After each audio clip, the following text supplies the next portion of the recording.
Bonjour à toutes et tous, ravie de vous retrouver pour cette quatrième semaine du challenge Je reste zen.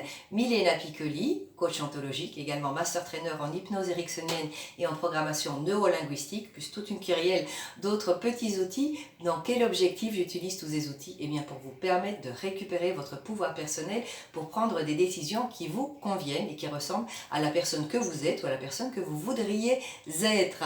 Alors, thème du jour.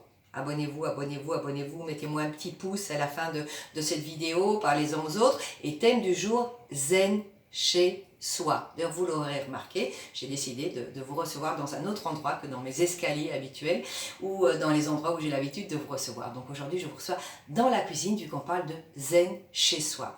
Alors, qu'est-ce que je veux dire avec ça? Eh bien, je ne vais pas me transformer en Marie Kondo en vous expliquant comment plier vos petits effets et compagnie. Je ne vais pas non plus me transformer en grande prêtresse du Feng Shui, même si je l'applique et qu'il en sera question dans ce papier. Non, ce que je veux faire avec vous aujourd'hui, c'est essayer de comprendre pourquoi je garde du bazar chez moi. Pourquoi je ne suis pas capable de virer ce bazar. Alors, un petit peu d'historique pour commencer. Il y a de très nombreuses années, la règle pour montrer qu'on était prospère, qu'on était quelqu'un de bien, c'était d'avoir énormément de choses. C'était ces maisons avec un décorum impressionnant, avec une quantité d'objets, avec des dorures. C'était ces femmes et même ces hommes qui étaient parés de pied en cap, qui avaient énormément d'accessoires, qui avaient énormément de bijoux en or bien visible. C'était ces hommes et ces femmes un petit peu dodus également, parce que c'était la preuve que bon, on avait de l'argent, on pouvait bien se nourrir. Et bien tout ça a changé. Tout ça a changé. Maintenant, on a des concepts qui sont par exemple health is wealth. Donc c'est la santé, c'est ça la prospérité. Donc si on a un petit embonpoint, ça veut plutôt dire qu'on ne se nourrit pas correctement et que si on est prospère, on sait comment se nourrir correctement et on prend en compte notre capital santé. Il y a aussi le concept de less is more, moins et plus, donc le côté zen justement, hein, les environnements plus minimalistes, etc., où on ne garde que quelques beaux objets, c'est ça qui est tendance et c'est surtout ça qui nous permet d'avoir l'esprit plus léger, parce qu'ici vient le plus important, on a également découvert et on applique de plus en plus ces découvertes que chaque objet a une énergie. Vous le savez, on n'arrête pas de nous le seriner, tout est énergie, vous êtes bien d'accord avec moi, vous l'avez appris à l'école, tout est énergie. Alors expliquez-moi pourquoi ma bouilloire, parce que je l'ai juste en face de moi, mes spatules en bois, mes 60 paires de chaussures, etc. n'auraient pas une énergie. Non, tout ça a également une énergie. Tous nos objets, tout ce qui nous entoure a une énergie. Et cette énergie-là, elle peut être de différents types. Elle peut être une énergie positive, et dans ce cas-là, on ne va pas y toucher, mais elle peut également être une énergie neutre ou une énergie même négative. Et c'est là-dessus qu'on va travailler essentiellement.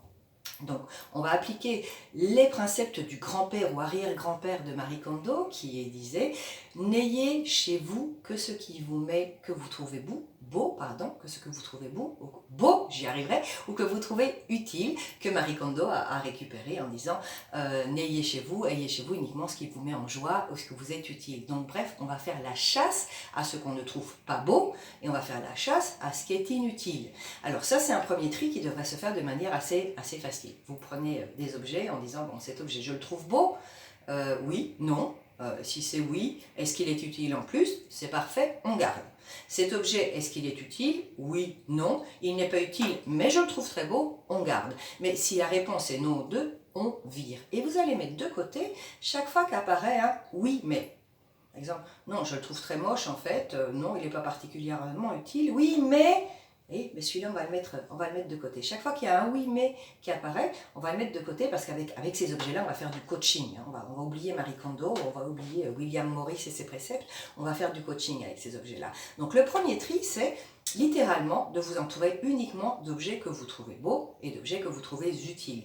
Je fais une petite parenthèse à nouveau sur ce que sont les objets à énergie négative. Eh bien, les objets à énergie négative, c'est ceux qu'on garde et qu'on n'aime pas ou qu'on n'aime plus. Donc tout ça, c'est une énergie négative. Tous les objets qui sont cassés. Forcément, quand on est cassé, on n'a pas la même énergie que quand on est tout neuf et tout brillant. Alors, si on les garde dans l'intention de le réparer, eh bien, réparez-le. Si vous ne le réparez pas, ça a une énergie négative vraiment pesante. Et puis il y a également tous ces objets qui sont inutiles et qui ont eux aussi un poids, une énergie très négative parce qu'ils savent qu'ils sont là, ils n'ont aucune raison d'être là, donc quelque part ils se vengent. Ah, tu veux pas m'utiliser, eh bien moi je vais me venger. Je sais, ça fait très enfantin ce que je dis, mais c'est tout à fait ça. Ah, tu veux pas m'utiliser, tu veux pas jouer avec moi, eh bien moi je vais t'embêter. Et voilà, ils vont vous envoyer une énergie négative. Et qu'est-ce qui va se passer? C'est que cette énergie négative, elle est bien obligée de se nourrir quelque part. Ben oui, elle est bien obligée, elle va essayer d'arriver au moins à une énergie neutre et elle va le faire à vos dépens. Elle va aller puiser votre énergie, la vôtre, votre énergie à vous, pour pouvoir s'équilibrer. C'est pour ça qu'il y a des pièces, les pièces très encombrées en général, où on ne se sent pas bien, où on se sent fatigué, on se sent sans cesse fatigué. Vous savez qu'Hermès avait dit tout ce qui est dedans se répercute à l'extérieur et tout ce qui est à l'extérieur se répercute à l'intérieur. Et quand on est dans un environnement lourd, pesant, encombré, eh bien on va le sentir à l'intérieur aussi, on va se sentir lourd, encombré, fatigué. Alors faites le test chez vous, ou alors imaginez-vous, vous êtes certainement déjà rentré dans des pièces chez d'autres gens, vous vous dites « Wow, je suis fatigué, chaque fois que je vais là-bas, je suis fatigué, je me sens pas bien », ou alors il y a des pièces chez vous dans lesquelles vous vous sentez très bien, et d'autres où c'est pas top là-bas. Donc essayez déjà de voir quel est le niveau d'encombrement de ces pièces où vous ne vous sentez pas bien.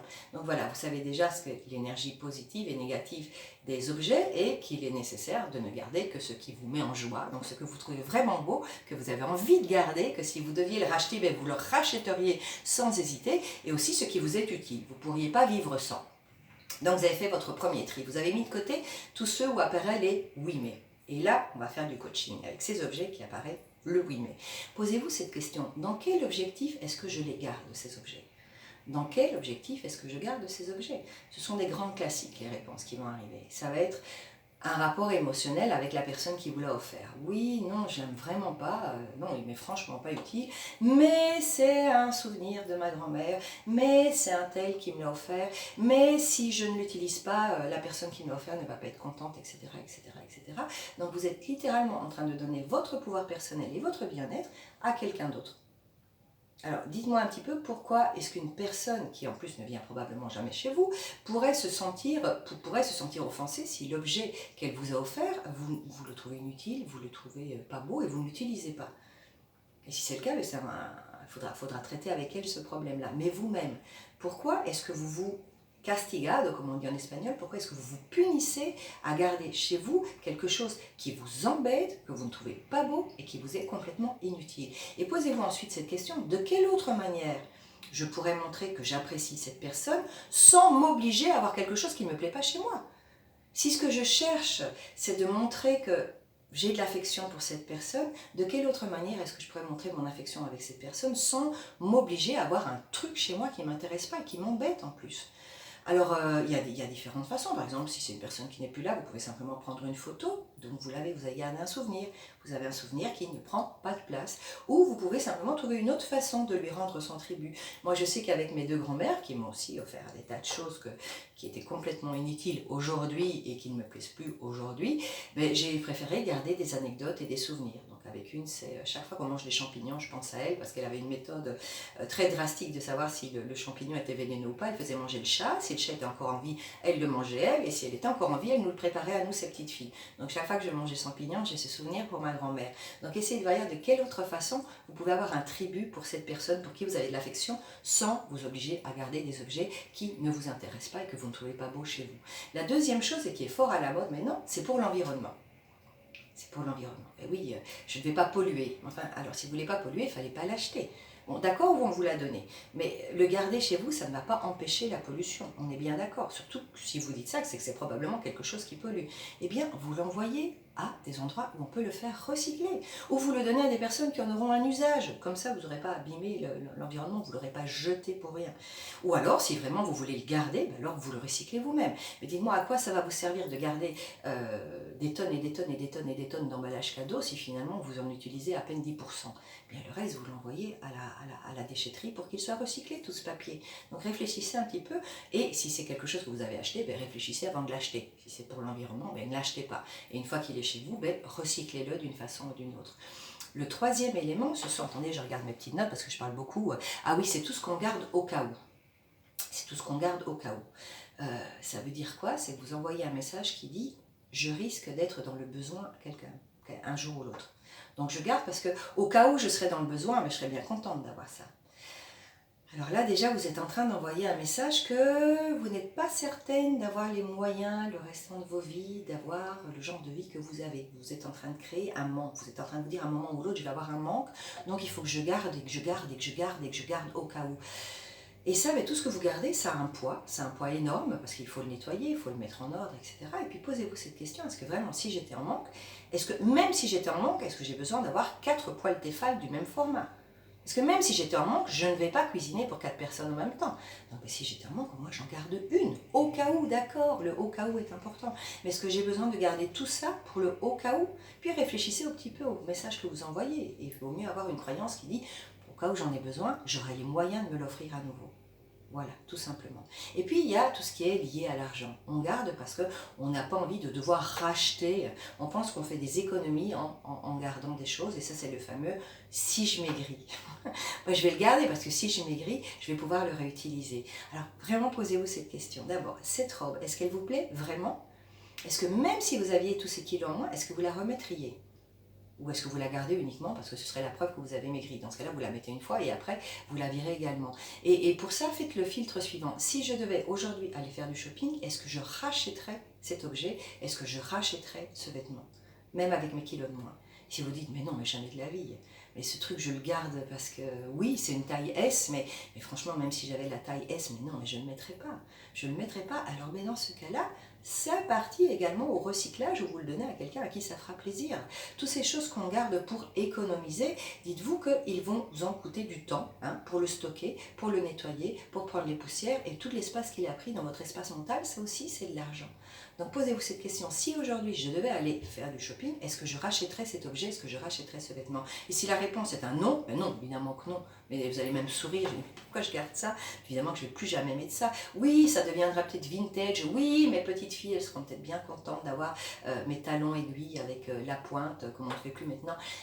Oui, peut-être. Et oui, peut-être pas. Dites-vous un petit peu, combien de choses vintage vous utilisez de vos grands-parents ou de vos parents? Parce qu'ils les ont peut-être gardées pour ça aussi. Est-ce que vous les utilisez, tous ces trucs vintage qu'ils ont gardés pour vous? Non. Vous avez tendance à dire, ah non, tu vas pas me refiler tes vieilleries. Eh bien, dites-moi si ce genre de choses risque pas de se passer avec vos propres petits-enfants.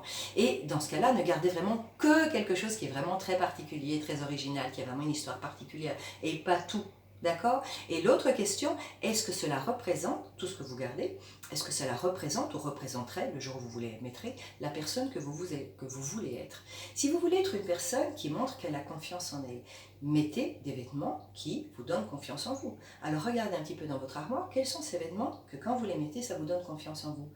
Et les autres, mais pourquoi vous les gardez s'ils ne correspondent pas à l'image de la personne que vous êtes ou de l'image de la personne que vous voulez être? Si vous voulez montrer que vous êtes une personne moderne, dans le vent, etc., ne gardez pas ces instruments techniques qui datent de l'époque des dinosaures. Ne gardez pas ces vieilles imprimantes, ne gardez pas tous ces trucs au cas où la nouvelle imprimante tombera en panne. Enfin, d'ici là, on aura inventé un autre système de toute façon. Ne gardez pas toutes ces vieilleries qui ne correspondent pas à l'image de la personne que vous voulez être. Et enfin, et ça c'est le dernier, parce que là je parle beaucoup, visualisez-vous dans l'environnement idéal. Donc dans l'environnement, vous aurez viré tout ce qui ne vous trouvez moche et tout ce qui ne vous est pas utile, et sentez déjà comme vous allez vous sentir bien. Ça va déjà vous donner un sacré boost pour le faire.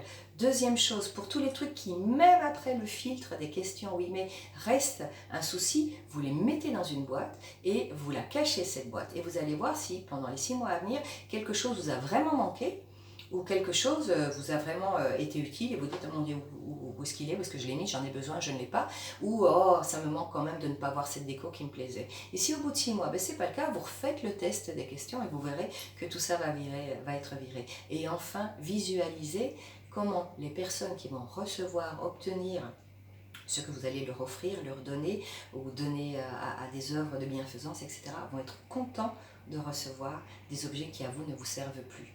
Donc imaginez combien elle va être contente de recevoir ces vêtements, ces bouquins, ou simplement ces bouquins, vous les avez donnés à une association qui les revend et avec cet argent, elle les donne à une association. Qu'est-ce qu'ils vont en faire? Ils vont construire quelque chose dont ils ont besoin. Donc visualisez tout ce que vous allez faire de bien avec ces choses que vous n'avez plus besoin et que vous trouvez moches. Bon, allez, j'arrête pour aujourd'hui. Excellent week-end. Profitez-en pour faire un petit tour et voir quels sont ces éléments qui me pompe littéralement l'énergie et que je trouve moche en plus, pour faire toutes ces petites questions, pour mettre de l'ordre et sentir comme vous allez vous sentir bien après. Et le bien que vous allez vous sentir à l'intérieur, ça va se refléter à l'extérieur et vice versa.